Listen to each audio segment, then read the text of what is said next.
bu ñu xoolee arrestation yi nga xamante ne mu ngi bëgg a bëri jamono ji ba récemment Cheikh Oumar Diagne ak Karim Gueye Xrum Xax ak ay élèves ak ay série d'arrestations yi nga xam ne nemmeeku nañ ko ci dëkk bi pour ñu mën fi delloo si démocratie ci réew mi parce que gis nañ ni dellu na ginnaaw pour ñu mën ko fi delloo si ak pour askan wi seen ak seen yelleef ñu mën ko respecter ci réew mi ban combat la askan wi mën a porter wala war a porter.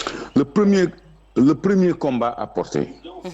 mooy jëlee fi ce régime qui est attentatoire aux libertés et à la démocratie parce que régime Macky Sall ci régime bii la ñu gis ay nervis yu déambuler publiquement di violenter nit ñi ci régime bi la ñu gis de façon flagrante ñuy écarter ay candidats à l'élection présidentielle. Khalifa mënul dem élection Karim mënul dem élection Ousmane Sonko dañ ko bëgg a tere élection kooku muy un. Deuxième filtre au niveau des électeurs les jeunes qui constituent 75% de la population sur la tranche jusqu'à 35 ans. dañ leen exclure du système électoral. Beaucoup de jeunes ont au verso de leur carte d'identité la mention non inscrite dans le fichier électoral. Léegi le reste des jeunes qui doivent s'inscrire wala ñooñu am cette mention sur leur carte d'identité war ko réviser la période exceptionnelle de révision qui aurait dû durer 6 mois d'après la loi électorale a été changée par un simple communiqué du ministre de l'Intérieur suivi d'un décret ñu réduire ko de 1 mois boo xam ne boo ci dindee jours non ouvrables yi matul sax 1 mois c'est 24 jours léegi loolu c'est écarter des millions de jeunes du processus électoral écarter des candidats à la compétition électorale ba noppi ki nga xam ne la constitution l'a limité c'est pour ça que je parle de coup d'état constitutionnel di forcer un 3e mandat parce que man gis naa leen ci àll bi dans le Nioro le Saloum là ñuy def campagne électorale ñu ngi wër dëkk bi di campagne avec des t-shirts à l'effigie de Macky Sall et des responsables kon li mën a tax ñu delloo si démocratie mooy ñu reconquérir la souveraineté du peuple c'est-à-dire Sénégal foqati nguuram ci loxo Macky Sall. Et comment? ñu tegaat mbir mi ci yoon mais nous on a proposé un large rassemblement de contestation de sa légitimité. On en a le droit. Xam nga loolu c'est une expression toute démocratique. Léegi loolu kooku c'est un. Deuxièmement, se profilent les élections, c'est à quelques mois, on est à quelques mois. Léegi bu ñu autorisé wul seen manifestation yooyu nag lañu war a pardon. bu ñu autorisé wul seen manifestation yooyu. loolu kay non ce genre de rassemblement. waxuma sa autorisation. ce genre de rassemblement mais coow li mooy yéen dañ leen a amputé parce que yéen ñaata ngeen woon 4.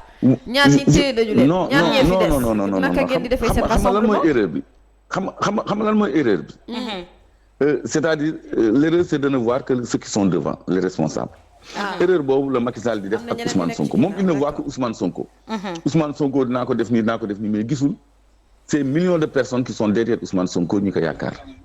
ñoom tamit gisuñu l'opinion qui est derrière nous ce que nous faisons parce que cette opinion est réfractaire à ce régime qui veut faire un forcing donc loolu schéma bu ñu teg la ñu ngi koy dox donc du loo xam ne dafay soxla autorisation parce que ce qui s'est passé le 16 nit ñi gunge woon Sonko ils n'ont pas eu d'autorisation pour être dans le cortège pour aller sur les lieux yooyu c'est la volonté du peuple qui s'exprime tout simplement ñoom nag s'ils sont frileux su fekkee ni loolu la ñu ragal cette expression toute démocratique la ñu ragal on peut aller vers d'autres formes d'expression loolu laa bëgg a xam ndax bu fekkee ni manifestation bi nga xamante ne c'est votre droit parce que je dis waaw bu fekkee manifestation bi nga xamante ne seen droit la te mën ngeen ko demander ñu refuser leen ko te mënoo leen def manifestation yan forme ngeen teg pour mën a revendiquer li nga xamante ne mooy seen i ak yelleef.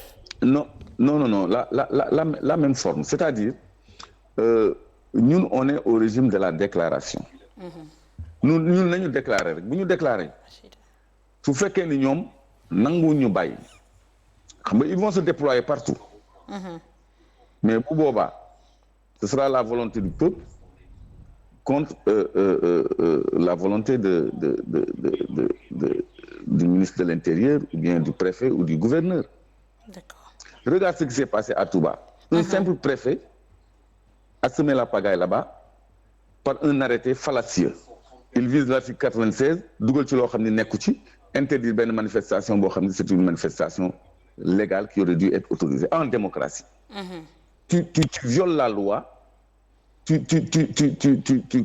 mets des contre-vérités dans un arrêté, rien que pour empêcher une manifestation d'un parti politique. Loolu c'est s'impliquer. Donc l'administration territoriale doit jouer son jeu. Parce que ñooñu waruñu nekk le bras de l'exécutif, justice nekk le bras de l'exécutif, toutes les institutions nekk les bras de l'exécutif, mais loolu démocratie amatu fa. Kon ñun tey jii li ñuy togg bu ñoree danañ ko dérouler incha allah loolu amul benn problème parce que on est en démocratie. Mais je dis toujours ce que le peuple ne peut acquérir par voie de droit, le conquérir par d'autres voies et de droit. Bu fekkee ni li ñu yoon may dañu koy xañ jàll yoon pour jot ci liñ la xañ day doon yoon bu boobaa. D'accord. Je sais pas si je me fais bien comprendre. Je parle à bon entendeur. Je parle à bon entendeur parce que fii ñun kenn duñu ngalab kenn duñu tënk. Donc Clédor arrêté nañ ko nous on est prêt depuis longtemps. Cheikh Omar Diagne est prêt depuis longtemps. Il y a des projets, voilà, exclusivité, il y a des projets même de les amener à Tambacounda. Parce que on juge quelque part qu'ils sont trop commodes ici dans les prisons parce que ils nous épient en prison. Une autorité s'est exclamée que Cheikh Omar Diagne était trop à l'aise en prison. dañoo jàpp ne daal prison yi dafa nooy trop ci ñoom yu Ndakaaru yi. dafa voilà ils envisagent de les fatiguer en fait de les amener à Tamba nga xam ne dañuy sori seen mbokk duñu leen mën a indil tout ce qu'ils veulent parce que bu ñu nekkee fii ils ont tout ce qu'ils veulent. xam nga parce que les familles sont là et suivent. Mais Tamba, c'est beaucoup plus compliqué. C'est juste pour nous fatiguer. C'est comme les retours de parquet qu'on leur impose. C'est juste pour les épuiser physiquement avant de les placer sous mandat de dépôt. Parce qu'ils savent déjà qu'ils vont les placer sous mandat de dépôt. D'accord. Ça, je le dis pour que vous amène, c'est prémédité. D'accord. C'est mieux. Oui. Juste un mot balaa ñuy lay bàyyi lan ngay wax ci arrestation wu docteur Niang moom mi nga xamante ne moom suma assistance ginnaaw bi nga xamante ne jot nañu xibaar yi tey ci fajar gi loolu ban jàngat nga ci am. Bon jàngat bi ma ci njëkk a am. mooy il y a eu un long contentieux avec docteur Niang depuis les histoires de Covid et les magouilles qu'il y a eu à l'hôpital. Démantèlement au hôpital Dantec bi il avait dit que du matériel avait été revendu comme moom sax am na ci. ñu am na lu ñu ko ci doon jaay et tout. donc moom def ñoom mere nañ ko bu yàgg. donc li tax ñu arrêté ko nag c'est certainement par rapport à l'internement dans son établissement du président Ousmane Sonko. donc xëy na ci loolu lañ ko bëgg a indil ay problèmes. Peut-être qu'on l'accuse de complaisance ou de mansuétude même. Parce que on le trouve peut-être trop gentil avec l'opposition. Xam nga ñun les opposants, on a besoin d'une structure de santé en qui faire confiance. Et je crois que le docteur Niang, on peut lui faire confiance parce que c'est un homme intègre. Ba noppi bu leen fàtte ni dafa am contentieux foncier.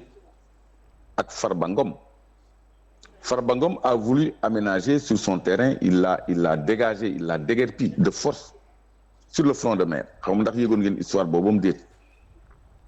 Loolu aussi yooyu yëpp nag boo ko dajalee dina tax ñu comprendre qu'il leur cherche la petite bête. C'est-à-dire on est dans un régime où on utilise l'instrument étatique pour régler des comptes, même personnels ou politiques.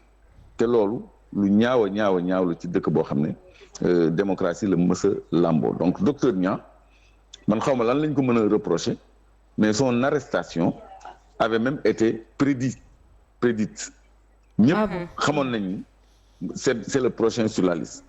Man mi Clédor le fait qu'on répande le bruit de mon arrestation c'est simplement pour y préparer l'opinion parce que même une radio comme la RFM l'a dit. Assane Gueye l'a dit, Babacar Fall l'a dit. Ils m'ont appelé pour après cette bourde pour confirmer. Mais moi, je leur ai rien dit de clair. Je leur ai dit juste que j'étais dans un bureau que je ne pouvais pas parler. Donc, rumeur boobu ñuy enflé C'est juste pour préparer l'opinion à mon éventuelle arrestation. Parce que de toute façon, ce qu'on reproche à Cheikh Omar Diagne, man maa ko njëkk a wax. Parce que dans cette conférence de presse, man maa njëkk a jël parole te maa wax exactement loolu. J'ai dit même pire parce que j'ai accusé nommément Mame Mbaye Niang et Pape Gorgui Ndong d'être à l'origine des Marrons du Feu, de la création des Marrons du Feu, ces nervis qui nous attaquent, et que le président Macky Sall avait validé en les appelant alerte, protection et riposte, pour paraphraser APR. Naan APR avec beaucoup de fierté. Président Macky Sall moo créé ay UVO. Moi j'ai dit dans cette déclaration de conférence de presse que nervi, et je le réitère, ku ñu fi laalati la riposte s'abattra directement sur les commanditaires maanaam ñi nga xam ne ñoom ñoo créé les Marrons du Feu, Mame Mbaye Niang ak Pape Gorgui Ndong ak ñeneen ñoo xam ne bëgguma leen citer, ñoo xam ne ils sont à l'origine de ça, avant que la riposte ne s'abatte sur ces bras armés qui sont des cervelles vides ñuy utiliser moyennant de l'argent pour ñuy def de sales besognes. Kon loolu je crois que c'est une menace claire que j'avais exprimée et j'avais même interpellé le procureur ni ko yow mi nga xam ne yaa ngi xool nervi yi encadré par la police ou à côté de la police et de la gendarmerie di agresser nit ñi ku ñu fi laalati la riposte s'abattra sur les commanditaires, ceux qui recrutent les nervis, qui les entretiennent, qui les payent. Ñoo les premiers responsables. Il faut que dans une lutte ñu xam les vraies cibles. doo ñëw di tàppe ci ki ñu yónni ba noppi bàyyi ki ko yónni. Donc à la guerre comme à la guerre, ñoom ils veulent ouvrir un cycle de violence et de répression au Sénégal. Violence répression mais loolu ba kañ man propos yi ma teniroon 2 ans en appelant à la raison. Mais ça a été mal compris parce que les nerfs sont si tendus que boo waxee jàmm sax ñu sot la attaqué la comme yemb, alors que man li ma doon déplorer bon mu ngi suñu gannaaw, li ma doon bañ mu ngi suñu gannaaw moo doon ñu engager un combat, un bras de fer prématuré, parce que j'avais dit que c'est pas le 16 qu'on va invalider Ousmane Sonko, c'est pas le 16 que le président Macky Sall va poser sa candidature ou va la déclarer. te ñaari facteurs yooyu rek ñoo fi jar xeex, parce que si c'est pas ça, la motivation ak l'engagement dafay des te engager une bataille sans le maximum d'adhésion populaire, ce n'est pas se donner toutes les garanties de réussite, et c'est par expérience que je le disais. Parce que tey jii ñu ni invalidé nañu ñaanuma ko yàlla nu mu tudd Ousmane Sonko wala Macky Sall posé na candidature am, kenn du woo sa morom. li am day am spontanément. Une révolution ça ne s'organise pas, ça se décide par le peuple. du loo xam ni da nga koy togg muy ñor di non. bi ñu jàppee Ousmane Sonko en 2021 kenn woowul kenn ñëpp a génn ku nekk def li muy def. Actuellement ce qui se passe à Bignona, à Ziguinchor n'est que l'expression d'une frustration bi nga xam ni ça découle de cet autoritarisme du régime, de son relent dictatorial bi muy exercer ci kaw nit ñi. Donc pour terminer, nous exigeons vraiment que la raison revienne, que nous libérions les détenus politiques et tous les détenus qu'on est en train parce qu'on est en train de procéder à des arrestations ciblées, on fait du targeting sur des responsables du PASTEF et partout dans le Sénégal, on arrête des centaines de jeunes, des kaso yi fees na déjà. Donc prisonniers politiques, rapport au département d'État bi déploré na ko. Président Macky Sall mu ngi continuer dans cette lancée. Le Parlement français a interpellé l'État du Sénégal, l'État français plutôt, sur les dérives qui violent la démocratie au Sénégal, au point que Seydou Gueye di leen tontu naa leen seen yoon nekkul ci lu xew Sénégal. Mais loolu musut a am en outre-mer ñuy préoccupé wu des questions de droits de l'homme au Sénégal. Loolu vraiment président Macky Sall daf ñu tooñ, parce que une mauvaise image lay renvoyer du Sénégal à l'extérieur, au point que les gens s'inquiètent, au point que le département d'État nous épingle, au point que le rapport de tous les rapports liés aux droits de l'homme muy Nations Unies muy département d'État américain muy Amnesty International épingle régulièrement le Sénégal sur les questions de liberté y compris la liberté de presse et d'expression. yooyu yëpp dafa tumuranke fii au moment où Ahmed Suzanne Camara fait l'apologie de la violence nañu rey Ousmane Sonko nañu def lii il leur arrive rien les députés disent qu'ils vont marcher sur nos cadavres il nous arrive rien mais nous quand on dit on va appeler un grand rassemblement on nous dit xawma lan insurrection xawma appel à l'insurrection mais quand même il faut arrêter c'est 2 poids 2 mesures man nag maa ngi ñëw vous me verrez bientôt et puis je suis en activité moi. D'accord. Je suis en activité. dinañu la xaar j'espère que fi ngay wàcc 2A TV. J'espère que fi ngay wàcc 2A TV. on verra bien parce que man maa ngi ci soxlay askan bi donc je vais lever un coin de voile. su fekkee ni jeexalu leen. Il y a un village qui s'appelle Abéné Niafouran Kabajou des villages jusqu'à Kafountine. C'est une côte boo xam ne dafa am zircon bu ñu fa bëggoon exploiter les populations s'y étaient opposées mos naa fa def un premier séjour pour am toutes les informations. Maintenant après la SAPCO est venue pour leur prendre 2000 hectares de terre pour en faire un projet touristique. Les populations ne sont toujours pas d'accord. Et elle tenait une manifestation hier à laquelle j'étais convié. J'y étais hier et j'ai fait une déclaration à Walfadjri parce que Walfadjri était là pour couvrir l'événement. Donc moi je suis actif. Je suis passé à Bignona où on a tué un gosse. J'ai été voir sa famille pour masawu leen. Je vais voir sa famille pour masawu leen. Donc yooyu ay mission yu ma doon dox la. Parce que la SAPCO aussi a donné des arguments qui doivent rassurer les populations et les conforter. ci loolu laa nekk man maa ngi ñëw léegi. Inch'Allah. maa ngi ñëw léegi j'ai une dernière mission boo xam ne mënuguma ko wax parce que àgguma doxaguma ko. waaw loolu laay àggali tey rek après ma ñëw inch'Allah su ma ñëwee nag après on fera le point inch'Allah. yal na la yàlla sàmm ba ñu gisante waat ci jàmm inch'Allah. mooy Abdou Karim ak Cheikh Omar Diagne. lii yëngalu leen te suñu ñëwee on fera tout pour ñu libérer leen. léegi nag au-delà de nous même si nous on nous décapite comme à ta question les responsables. Le relais suivra et le peuple aura toujours le dernier mot. D'accord. Quand le peuple se lèvera, force lui restera. D'accord. D'accord, merci beaucoup. Merci Clédor. jërëjëf Clédor merci beaucoup.